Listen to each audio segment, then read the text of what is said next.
Thank you. And now I would like to welcome Mr. Tarmo Tuisk, sociologist, who will share in a very interesting aspect about the culture and nationality.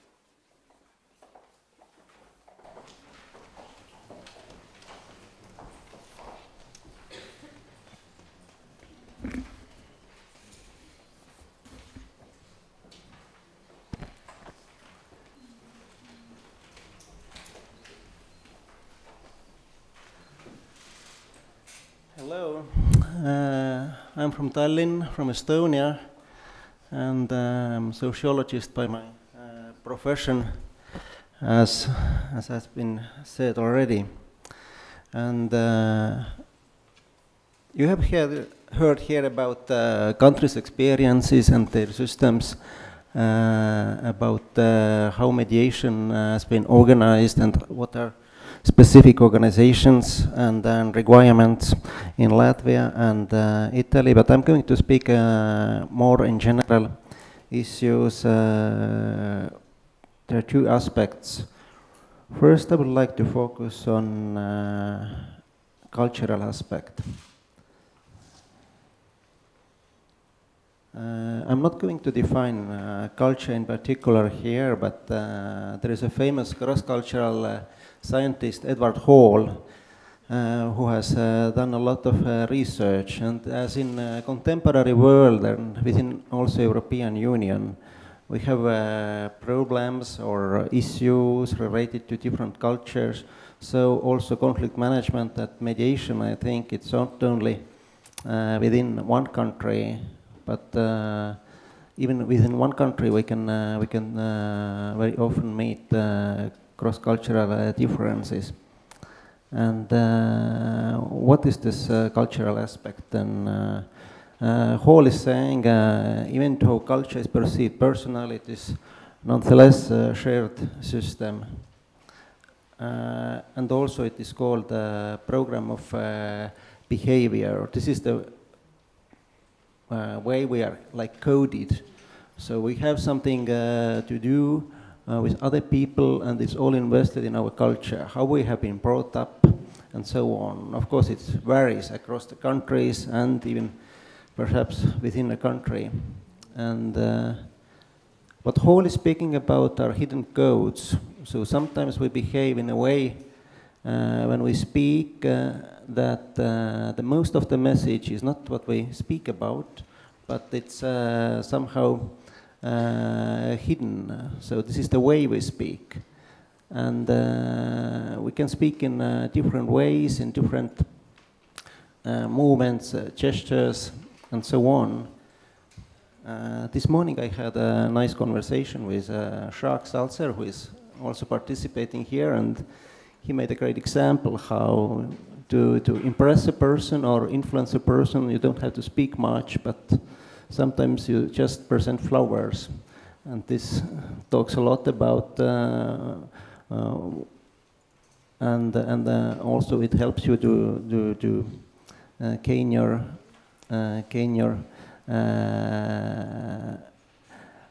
result, what you expect from this person. And it's even, the studies show that even 90% of messages are not verbal. So these are not used as in language, either written or not written. So we have to take this always into account. And I'm speaking about mediation and also conflict management in general, and even I would say in everyday life.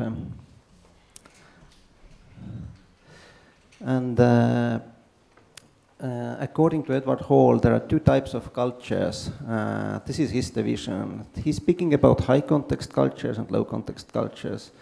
And usually context is the information that surrounds the event. So we go somewhere and there is a certain context surrounding it.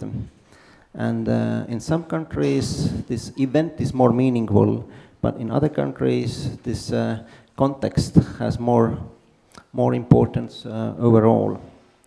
And high context communication or message is when we see that the most of the information is already stored in person or in this situation in general. So the best example here is what I've been providing is there are twins in one family. There is maybe one move, one word that explains a lot because they have been brought up, they have been sharing the same family, the same parents, the same childhood. On the other hand, so we take a classical example of courtroom where two lawyers, whether they can be informally, in some other occasion, friends or colleagues, but in the course when they are opposing each other, so they are expected to be as low context as possible. They have to forget the context of their background, but they have only to focus on the case. So this means they have to eliminate unnecessary information in this particular trial.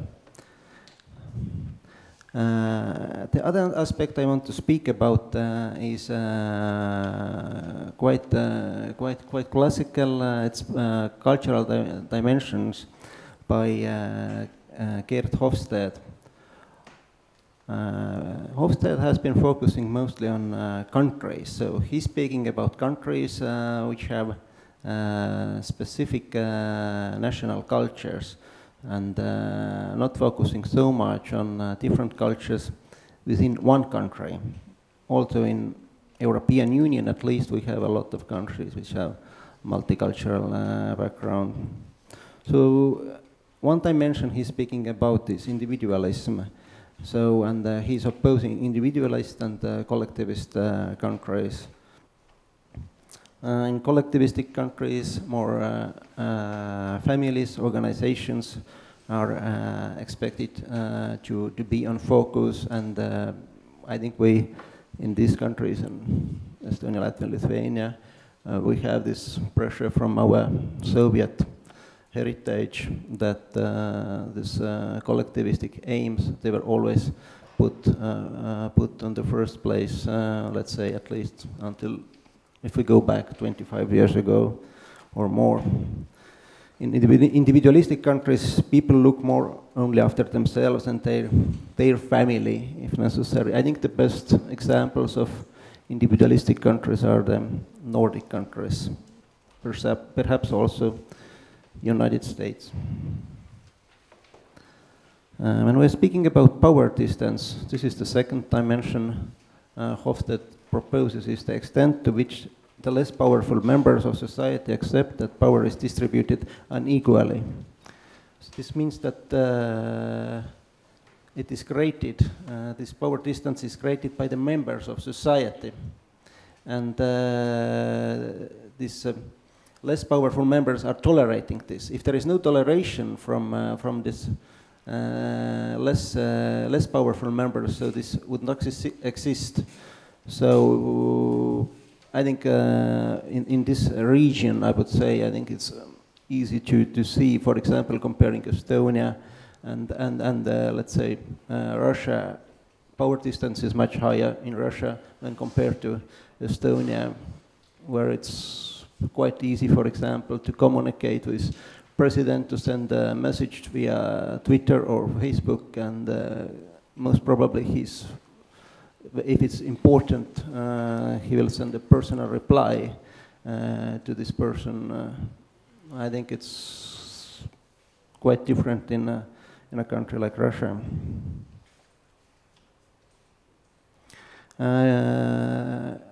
The third dimension by Hofstede is masculinity.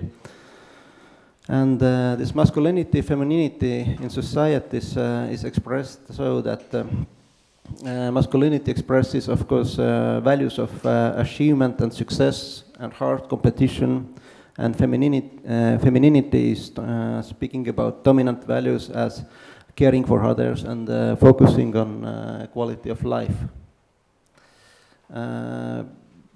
I just checked from Hofstede studies yesterday when I was preparing this presentation, and for example, Estonia is considered more masculine than Latvia. I think this is compliment to Latvia, but the difference is of course not absolute, so There are much more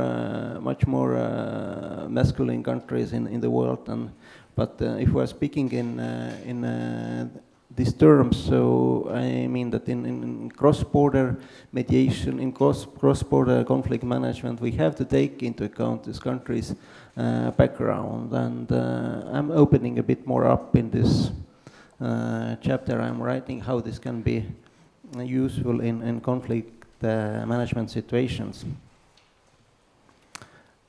And the fourth dimension by Hofstede is uncertainty avoidance. So it's defined like the extent to which people feel threatened by uncertainty and ambiguity, and to try to avoid such situations. This means that in some societies or some countries, people are more expecting to have that laws, rules, and other regulations are guiding their life. So they always go and you look for some kind of written rules or let's say tough regulations, and so then they will form their argument based on this kind of rules. And I think it's better ground for mediation for countries where this uncertainty avoidance is high.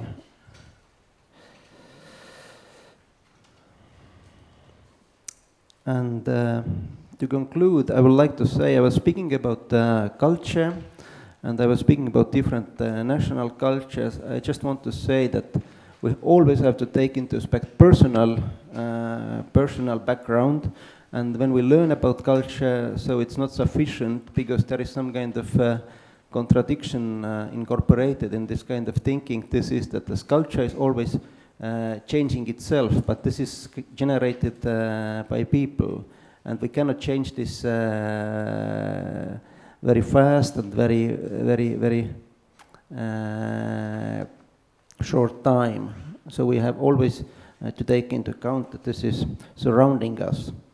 And the third point I would make, so we have always to take into account that there is variety of cultures within European Union, not speaking about the entire world.